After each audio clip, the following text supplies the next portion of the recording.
work, soldiers. All right, how we doing, folks? It's your boy Marcos kicking it off here. Wasteland Wednesday, and aside from the 38 and 7 TDM, I'm bringing right here pure dominance wrong with this MSBC. You know, it's not even the assault rifle I'm using anymore. I'm already using another one. On to the next one. On to the next. Freeze! I don't even know the name of this one. I really got to start learning the name of the gun so I can tell you guys it. But whenever I bring up some footage of it, probably like next week, I'll pull up some footage. It's the second assault rifle. It's like the SGC, the S something. I don't know. It beats me. It's pretty sick though. Give it a shot. I'll be putting some footage up of it. It's pretty dope. This game right here, I can sum it up in one thing: awareness. That's what this game right here is. I am hearing everything. Which leads me to maybe one of my issues I'm gonna have right now with my Xbox One, where can't use my headset. So let's talk about this, man. I just set up my Xbox. Just got the new Xbox One. Just set it up, and this is poor right here. I'm trying to run away, and that ain't gonna happen. Just set up my Xbox One. I haven't even played a game yet on this. I set it up, and I was like, yo, I still gotta make tomorrow's video. Let me do that, because once I start playing, shit. And the first thing I'm gonna do is actually Skype my boy Joe, make sure that thing works. Very easy setup. It took, I don't know, 20 minutes, 30 minutes. I mean, I didn't read the instructions either, so that would have helped if I did. I also unplugged. It comes with like a power brick. You know what? I don't know if the PlayStation, the PS4 does. Whoever got one, let me know if that comes with a power brick too. You know, the power brick thing, man. You know what? The only thing worse is like those huge like brick things that you have to plug into like the walls, or like, you know, the ones that like because this is the power brick, but then it has like a regular two-prong end to it. The ones that like have the two-prong on the brick, that's the only thing worse than this, because that you just can't fucking put anywhere. You can only put that, and you can't put anything else in it. Aside from that, though, this is about as second bad as it comes. This thing right here is just, I don't know, we really need a power brick. So, I plugged it all in, and then I had to like do a little update or whatever. Nothing, like 2-minute update or whatever. And I unplugged the power brick as I was moving it to put my 360 next to it. I have them both set up. Because I'm going to be rolling with both of them for now. And then eventually, once my buddies get transitioned either to the Xbox One or the PS4 or whatnot, I'll move the 360 to the living room and shit. So, first thing I noticed, this thing is quiet.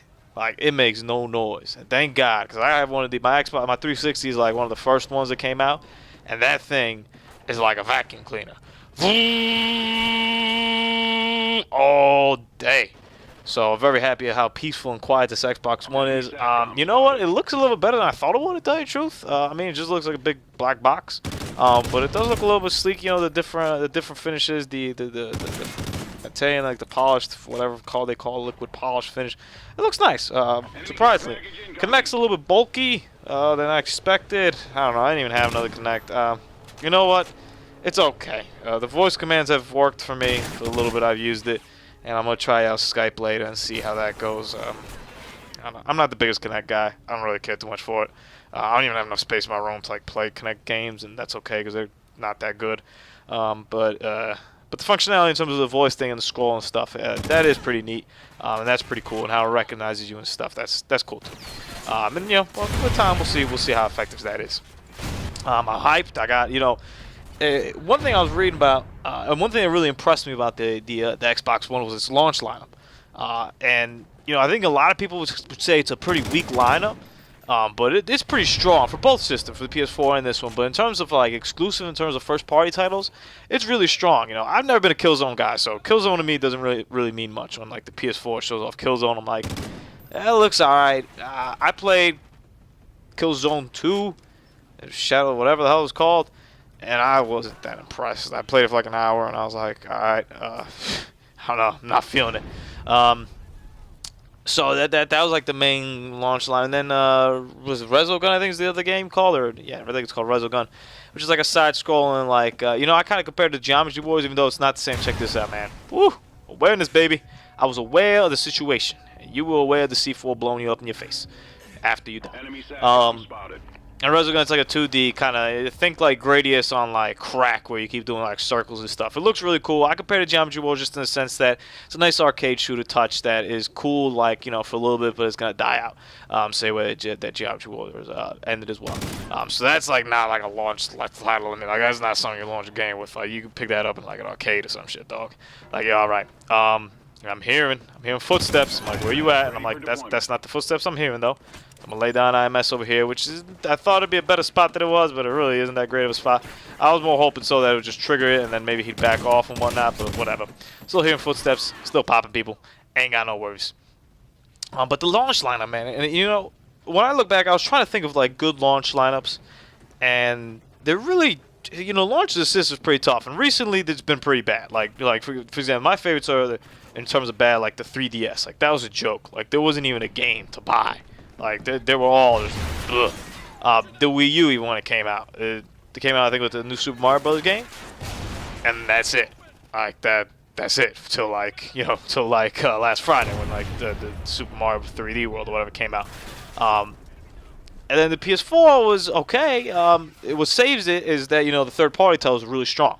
You know, the Assassin's Creed game. If you haven't played that, you know, that's my first game that I got actually for the Xbox One is Black Flag.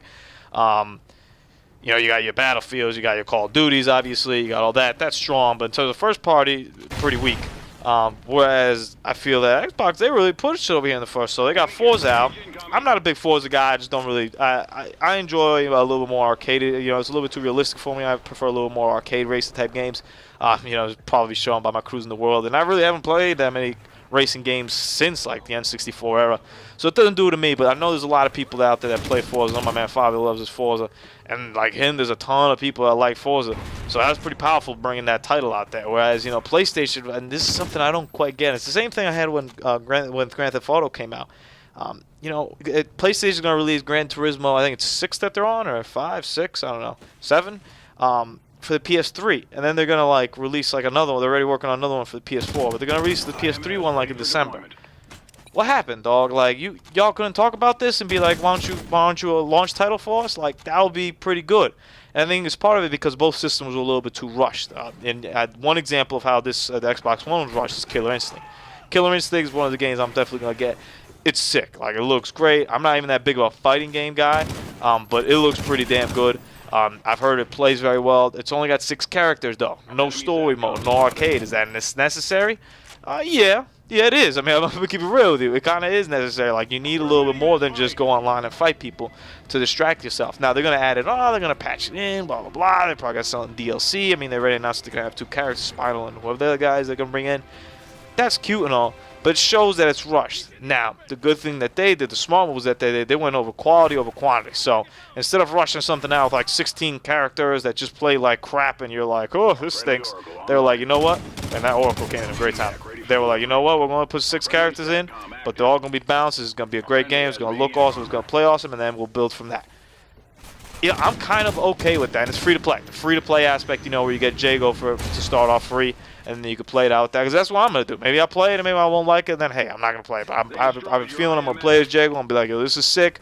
Let me get those other 5 characters. I'm going to drop some cash for that. Very great game to start off right there.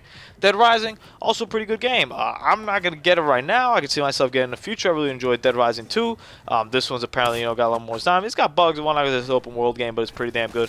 And then The Rise of Rome, which I've heard a lot of mixed things about it. And you guys played it. I'd love to hear what you think about it.